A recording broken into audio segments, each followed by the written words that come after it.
Welcome back to another episode of Hot or Hype. Today's deep dive is about CMOs and AI. What are marketers doing in the field of AI? Okay, so I'm Andrew. I'm here most of the time, and here's Olivia as well. Hey. Hey, welcome back, Olivia. Today we are joined by Victoria. Victoria joins us with a wealth of experience, and I'll let Victoria introduce herself. Take it away. Great. Thank you guys so much for having me. I'm Victoria Thomson. I've been working in digital marketing and e-commerce for the last 18 years. I was at Burberry, Violet Grey, Tamara Mellon, who was the co-founder of Jimmy Choo, and then also Net-a-Porter through their high growth years. So we grew from 100 million in sales to $1 billion in sales the year that I left. There I worked with the likes of Chanel, Gucci, Fendi, really helping them both grow on our e-commerce platform and then also as, a thought leader within digital before many of them even had e-commerce sites. Now I'm the CMO at D-Luxury Brands, a digital marketing firm, and then also the founder and CEO of Marketer AI, a AI teammate for small e-commerce brands to grow before they're able to hire a marketing team. Wow. Some of those stories growing to $1 billion worth of sales and some of those journeys sound fascinating. I hope I can wrap this up in the time that we have because I'd love to explore each one of those stories. And I just wanted to also plug that I love Burberry. The scents are amazing, the men's scents, but that's just my own preference. All right, so let's get started. So I was thinking more about AI and marketing, and to me, today, most people view AI as using AI perhaps as more of a tool, rewriting the same ad 50 times, generating email subject lines or whatever. Then there's the concept of using AI as a channel and discovering new ways to engage your audience. Things like Google, ChatGPT are already proven that people are buying straight out of a generative AI interface rather than going to google.com, sticking in black leather handbag and buying the first link off the page, right? I also see AI's future in marketing as an intelligent layer, I guess. Not just marketing. Yeah. Across enterprise in general. Totally. It's part of the fabric as opposed to just being a point solution. Yep. Mm-hmm. AI has a power to power all other channels, right? So that's where I think it should be going. So what's your opinion, Victoria? How are CMOs rethinking, or how are you rethinking AI as a core marketing channel? What is it doing? Where is it going? What's happening? What are your customers seeing? How are you helping them get the value? Yeah, so I think AI is integrated into everything that we do now, and I like to think about it in a couple of different ways. So it's changing the way that we work, it's changing the way that customers interact and discover brands, and then soon it's going to change the way customers are actually shopping with the brands as well. So in terms of the changing the way we work, really they're about the productivity side. So as you said, sitting across the entire organization. So everything from copywriting to market research to paid media optimizations and creative production, it's really helping to save time across the board and then also strengthen what we're doing there because the AI is better at some things than we are. Soon I see this going in a way where we have AI agents that work alongside us, so really helping to augment human teams and then be able to really supercharge what they're able to do. In terms of the way customers are interacting with brands now, really looking at, hyper-personalization. So this has been hyped for a really long time, but I think within email and SMS, now is actually the time where that can be super relevant and then also across the site. So being able to show the customer based on their previous purchases or based on their browsing history, the best product for them within those kind of AI recommendations. And then also as a marketing channel, so in particular in terms of AI search. So, customers have shifted to discover products in that way versus, via traditional search. Right. And then, yeah. Sorry, keep going. I was going to ask, what's the secret sauce to get there with AI and marketing? Off the top of my head, I think it's getting your own house in order, the data, right?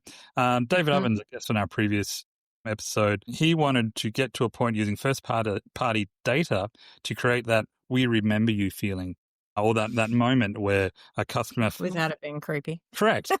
Customers want to feel seen, and they want you as a brand to remember them, and without the data that drives that, AI is just guessing, right? So, to me, it always comes down to data. But for you, what's the secret to building this sort of AI capability for brands that want to market using AI? Like you said, the AI needs to pull from somewhere, and it's that old adage, garbage in, garbage out. So you really want to make sure your data infrastructure is set up in a way to then be able to speak to these AI agents and make it as easy as possible for them. So like people, they're lazy and they just want to find the fastest solution with the least friction. And so being able to set up your site in a way that they can read all of your information and be able to cite you as the best solution for the problem that the customer is looking for. I like to think about this in, I guess, kind of 3 buckets. So in terms of the content that you're creating, the authority that you're building, and then also the technical piece. So an easy to remember acronym is CAT. Okay. So there within the content side, so restructuring the content on your website to answer those questions. So instead of it being, this is the keyword that I'm trying to show up for, this is the answer that I'm giving to the customer. So Yeah. being able to change that across the site. In terms of the authority side, really looking at what are those third-party sites that the AI tools are looking to then be able to cite as well, and be able to show that it's not just you saying that you're the best for this, but someone else is actually saying this as well. So Reddit has become very important here, and then also Wikipedia. So Wikipedia is not something a fashion or a beauty brand would usually prioritize at all. But this is kind of areas that now we know that these AI tools and platforms are looking into to then really be able to do that. And then the technical piece, which you guys probably know more about than I do. So I guess it shifted the approach entirely for discoverability of products. So no doubt that is an opportunity, but also quite a significant mindset change. What kind of advice would you have for people that are starting on that journey of changing it to realize that, they do have an opportunity now without spending $1 million on advertising to maybe be seen? SEO was the great leveler for small indie brands or whatever. Then comes along SEM. Big pockets were needed. What is the solution today? We're pre-SEM, or maybe we're not. I don't know, but equivalent. What would you? I'm sure in ChatGPT soon there's going to be advertising opportunities. In preview, maybe. Yeah. Yeah, and I actually started my digital marketing career in SEM in Google paid search. And back in, I think like 2008, it was highly efficient. You could growth hack your way. There weren't as many people doing it, so you could really see like significant volume there.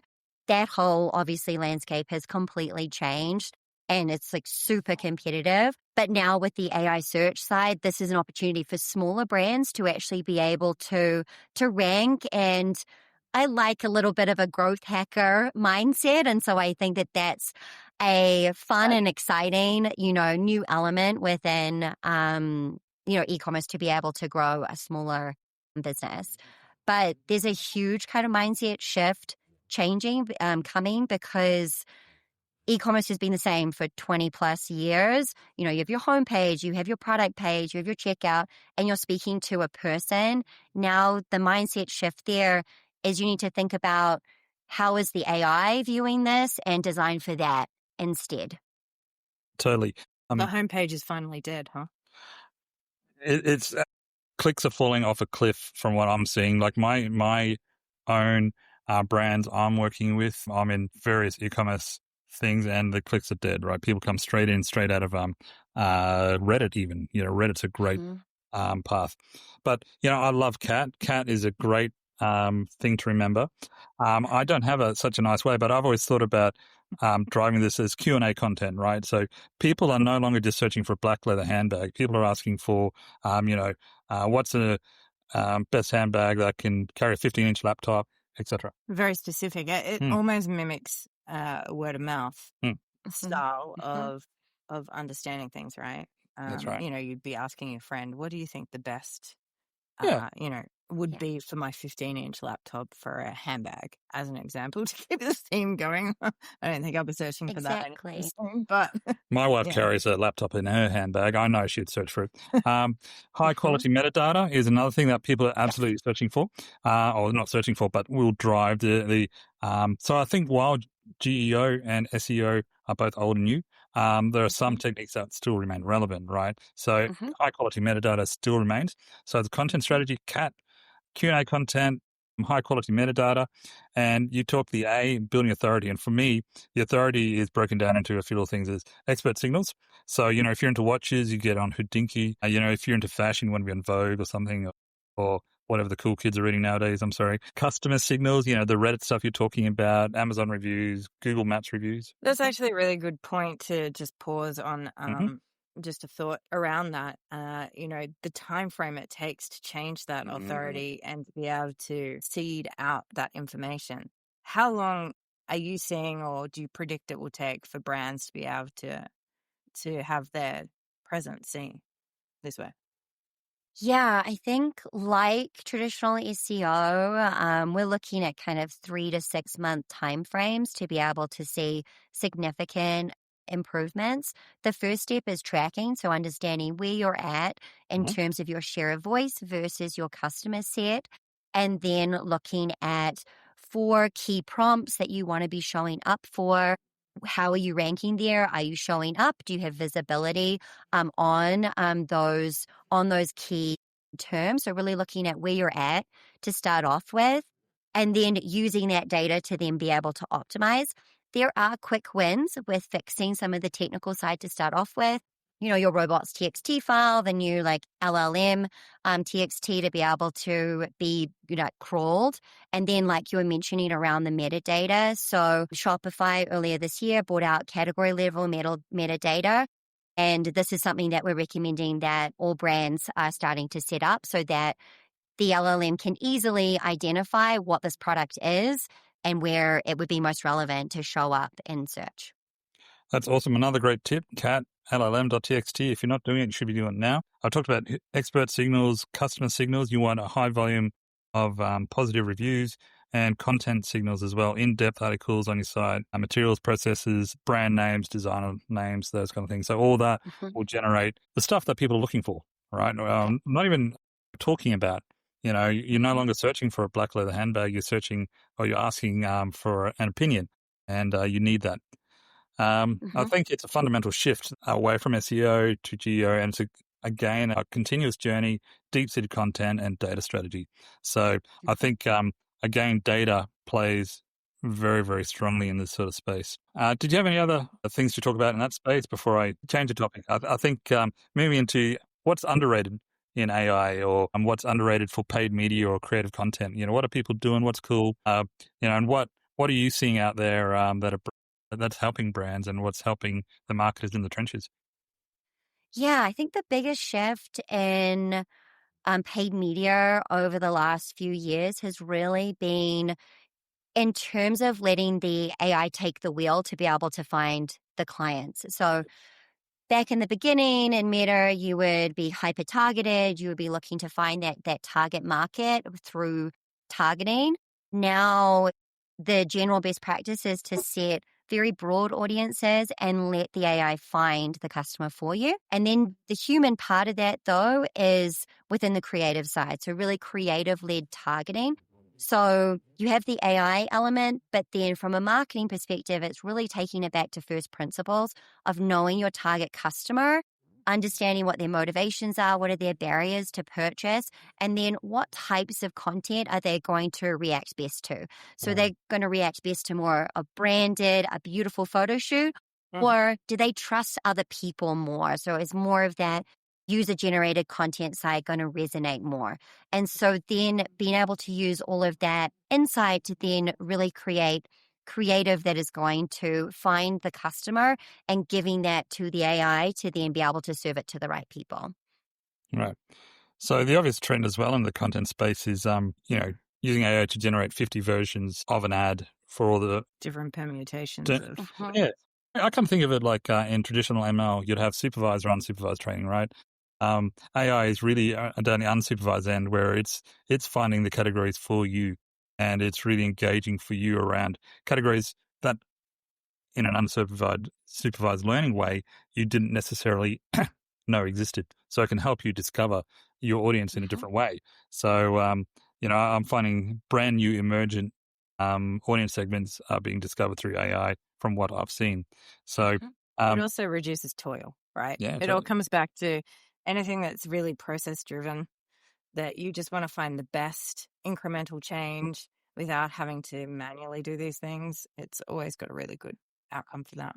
Yeah, Yeah, totally. creative historically has been so expensive to produce, and designers creating iterations of an ad, but also different aspect ratio sizes for every single ad as well. And so AI is very good at creating all of those iterations for you and then be able to ideate on different hooks to then be able to test very quickly. There's also creative being created from scratch from the AI side. I was going to talk about real-time programmatic creative next. So I think we've hit a really critical, segue. a good segue into a great area. So please keep sharing. It's fascinating. There is AI can now create the creative for you, Yeah. but I'm not sure the customer is quite there yet. In recent years, we've really seen people buying from people.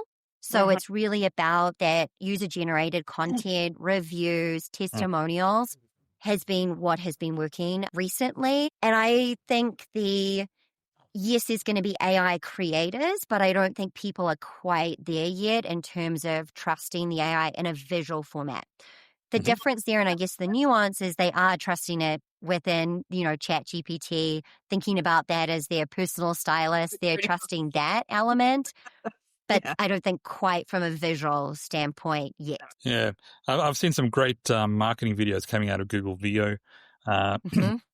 Recently launched a product for a major movie, and the video content we've been generating there has been fascinating to see what we can come up with. And it's limited to 8 seconds, but there's some of There's it's so much potential. So much potential. It's Yeah. going to be interesting to see in the future how much authenticity matters. yes. And at what point in the road of us getting used to seeing, like you're saying, they're not quite there for being able to trust what we're seeing right now from a sales perspective, but it would be interesting to see at what point that starts to change and whether or not authenticity actually matters in actual creation. My biggest concern is that my fashion agent talks to the shop agent and I have something like a circus tent delivered. That I somehow miscommunicate what I wanted because humans aren't very good with the requirements. I say the wrong thing, and my agent gets it a little bit wrong, and then suddenly my credit card's being hit for 20 grand worth of party balloons. Well, I think you've just touched on something quite important, which is trust. And more generally speaking, the more you delegate an agent to speak to an agent, or some of the future that's being forecast in front of us, the trust theme is very interesting because you can think of many ways that you could inject influence along that chain of decision making that's out of your hands. That trust factor is going to be not just with critical thinking items, but shopping, opinion, creative, the whole way across. It will be very interesting to watch what happens there. Yeah, definitely. And also there's a trust element from the brand side in terms of trusting that your data isn't going to be used to then train the model. So, worst case scenario, could you upload your customer data and then someone else query it within ChatGPT? Or could your competitors see all of your sales information? And so I do think the application layer of having a trusted source that is not then sharing your information back into the tool to be used within its training is really important and something that is a concern for brands. Most organizations in general. Totally. I was going to say, though, Absolutely. if somebody wants to get in there and take my $20,000 worth of party balloons, they are welcome. But trust is another great segue into AI and influencer marketing. So, AI can be used to help you find the right market via influencers, like identify influencers, or, can you generate, and what are your thoughts on completely AI generated influencers, like completely fictional brand experiences? Where do you sit on that? And more importantly, perhaps, where are the brands sitting on that and where are consumers sitting on it? Yeah, so I think there's a lot of great tools to be able to find influencers that are going to work for your brand and then be able to see who your competitor set is also working with. And we often use a tool called ShopMy, which is great for that fashion, beauty, home space. In terms of AI influencers, I definitely think this is coming. I don't think it's quite there yet. Some brands have started to test into this in certain ways, like H&M did digital versions of their models within the last year, and they got a lot of customer backlash from that. And so I do think there's still some tentativeness around testing that from the brand side. But I also think soon the customer might not be able to tell the difference between a real influencer and an AI influencer. Yeah, and I think it's that trust factor. Yeah, I was just going to say, it comes back to that trust factor. I'd be interested to know what it was that the backlash was. Yeah, so they had real models that then they created digital versions of them so that they could do a real photo shoot in LA at the same time as a shoot anywhere in, the world. They could basically duplicate that content of that person. The model was getting paid for it, but customers were feeling a little bit of ick. Yeah. a little bit of the ick around that. But anything that's early often has that customer reaction.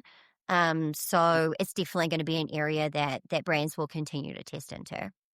Yeah, I mean, at what point do you break through the noise? I mean, there's a lot of noise being generated in marketing. Always is. That's the point. But I mean, like, junk noise. There's a lot of garbage noise out there. I get the same junk email with 3 different subject lines sent, 5 minutes within within each other that I'm never going to purchase from. That I don't know if they realize they're all off the same template, hundreds of those a day. And that's gone up to thousands that end up in spam. How do you make sure that you're still crafting something meaningful and it's not just borderline spam when you're creating a lot of these automated tools? Yeah, so I think from that side, it comes down to actually being able to personalize. So this has been a trend in marketing for a really long time, but I think now we're actually at the point where the technology can actually personalize for the user and show you the right product at the right time. Like that's the holy grail of marketing, right customer, right product, right time. And so now that is becoming increasingly possible in terms of being able to show what, based on your browsing or based on your previous shopping behaviors, what are you most likely to buy and what is going to be really helpful to you in this time. So I think from an email side, gone are the days of a batch and blast or send the same thing to everybody. Brands are still doing that. We're still getting tons of that. But it's a better experience for the customer if you're receiving less emails, but it's something that's super relevant to you and you think, actually, I am ready to buy this again, or I am ready to test this brand out. So I think that can be really helpful with, being able to increase the conversion rate from the email side and then also decrease unsubscribe rates with just by not sending the right type of content to these customers. Absolutely. So, We've talked about AI being used for new channels. We've talked a bit about what is old is new again in terms of SEO and metadata and things like that. What about applying AI to other ways to engage audiences, such as augmented reality, AR sort of engagements? You talked a moment ago about H&M, I think it was, that they had the model and they had the virtual photo shoots and probably be able to put the clothes on the model, Is that something where AI is starting to take, is AI going to breathe new breath of life into things like AR in fashion and that sort of space? Yeah, I've always really wanted this technology to work, and I've been playing with this for a really long time because the idea of being able to try on something, especially that is fit related, like fashion is, before buying it, and then being able to reduce that return rate, which can be a huge issue for fashion brands. Being able to do that through an AR experience sounds amazing. But in reality, the customer doesn't use these tools. So I think this is a overhyped area, and unfortunately, I'm just not seeing it as something to focus on. The only areas where I've seen this be useful, I think, to the customer is within foundations or makeup shade matching. I think All right. that has worked reasonably well. And then also trying on different colors, so lipsticks, things like that. Obviously, Warby Parker did it in the beginning with glasses. So if it's something that has, a very predictable where you're placing it on the face or the body, I think it can look better, but I don't think the customer is shopping in this way. I don't think that this is an area to focus on. Totally. I think it's, a hype trap is something we've got to avoid with AI, as well as even breathing the new life into older tech. I don't want to call it old tech, but I that's the only term I can think a of. month old? Yeah. Is old tech now. Last week's model is last week's model, and I'm talking AI, not talking fashion models. But let's get a final take, right? You've shared some great concepts. Cat, I had no idea. I love it. I'm going to use that from now on. I'm more of a dog person, but it's easy to remember. Fair enough. I can't think of an appropriate dog one off the top of my head. Next, so there's cat, there's LLM.txt's. If you don't have it, get it. What are the other key tips? What are your parting final takes or final tips of knowledge for people looking at AI and marketing? What should the CMOs be doing? What should the brands be doing? Yeah, get started on AI search now to get ahead and really create that competitive advantage. You're not going to see instant overnight results that we've become accustomed to with the paid media side, but this is going to be the future. And in 6 months' time, you're going to be really grateful that you started now. So I think that is the starting point in terms of really being able to maximize this. And then from a team side, really looking at, there's a lot of tools out there, but really looking at where can you integrate that into your teams to be able to make them more productive and actually be able to improve the work product.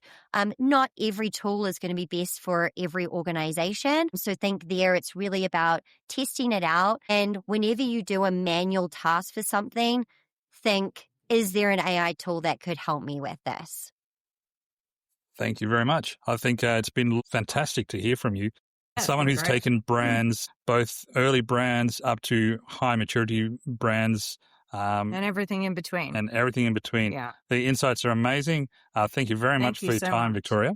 And I can't wait to watch your journey of Marketeer AI and see where that goes. And super cool product. Check it out. And look forward to hearing more about your journey. And thank you very much for joining us today. Thank you guys so much.